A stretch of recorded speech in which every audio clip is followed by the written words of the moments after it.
नवरात्रि का उपवास और भूखी सास। सास ने पकड़ ली थी नवरात्रि के उपवास रखने की जिद। 9 माताओं के लिए 9 दिन व्रत रखूंगी।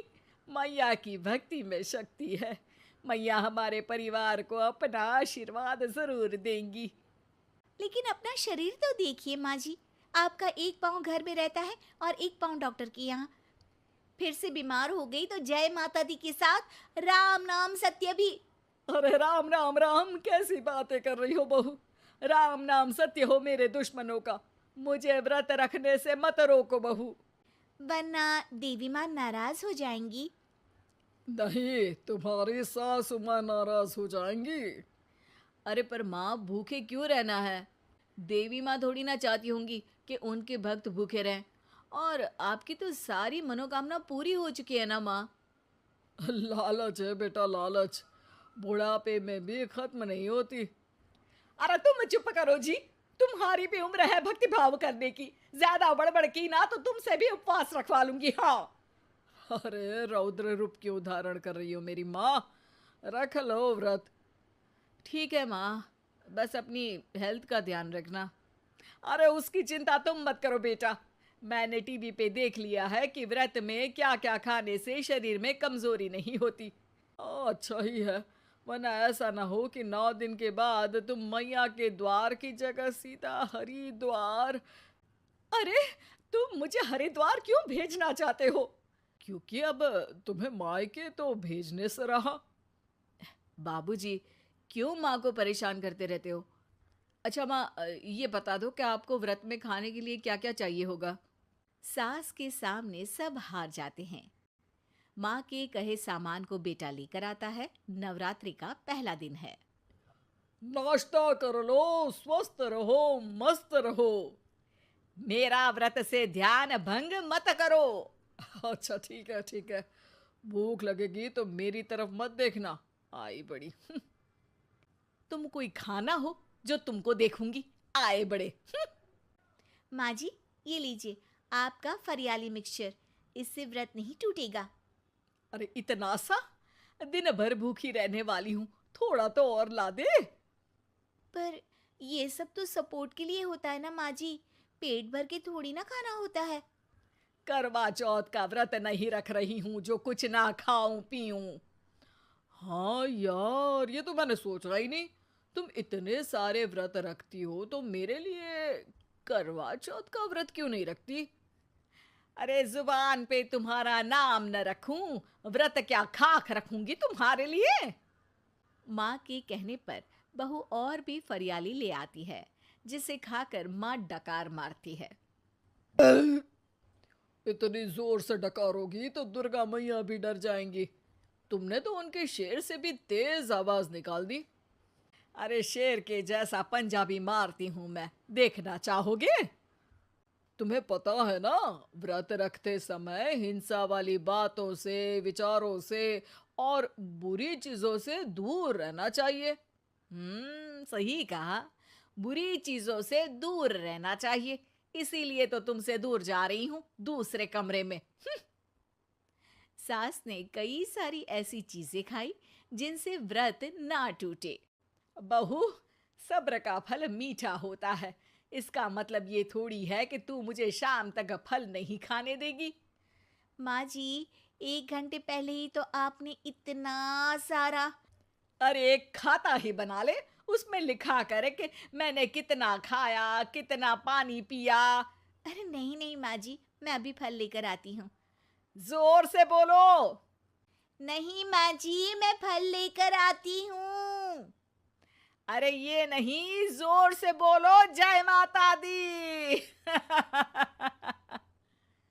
सासू माँ एक साथ बहुत सारे फल खा लेती है। माँ जी, इतनी जोर से मैं डर गई।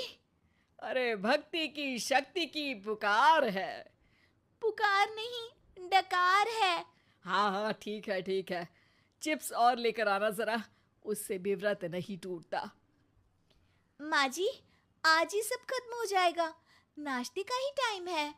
अरे ठीक है ना बेटा, मैं अब कुछ खाऊंगी ही नहीं, तुझे इतनी तकलीफ है तो। नहीं नहीं माँ जी, मेरा मतलब था कि उपवास में सिर्फ इतना खाना चाहिए जितना शरीर के लिए सही रहे। स्वाद के लिए खाने से तो अच्छा है कि उपवास ही मत रखो। माता जी की कृपा तो वैसे भी बनी ही रहती है। अरे वाह बहू वाह! एक ढोलक और हारमोनियम भी लेकर आना और प्रवचन करने लग जा। श्री श्री 108 बहु ईश्वरी माता। माँ जी, मैं आपके लिए चिप्स लेकर आती हूँ। बहू की सही सलाह को भी सास नजरअंदाज कर देती है। थोड़ी देर में बहू सास को चिप्स लाकर दे देती है। आलू की चिप्स, आहा मजा आ गया। आलू किसी भी सब्जी में चला जाता है। आलू पनीर, आलू पालक, आलू टमाटर, आलू भिंडी और तो और पराठे में भी चला जाता है।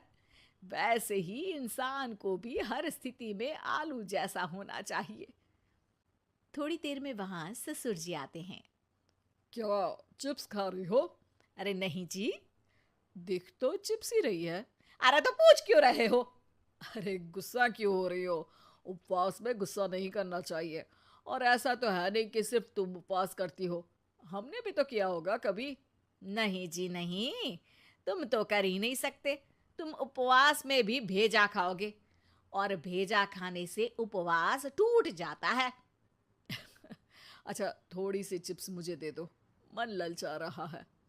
नहीं, उपवास के लिए है। तुम अपना खाना खा लेना जो भी बने। पूरा दिन सास कुछ ना कुछ खाती रहती है। जैसे ही रात होती है, अब बस उपवास हो गया, अब मैं खाना खाऊंगी। जो दिन भर से खा रही थी उसको क्या बोलते हैं? बाबूजी क्यों माँ को परेशान करते रहते हो?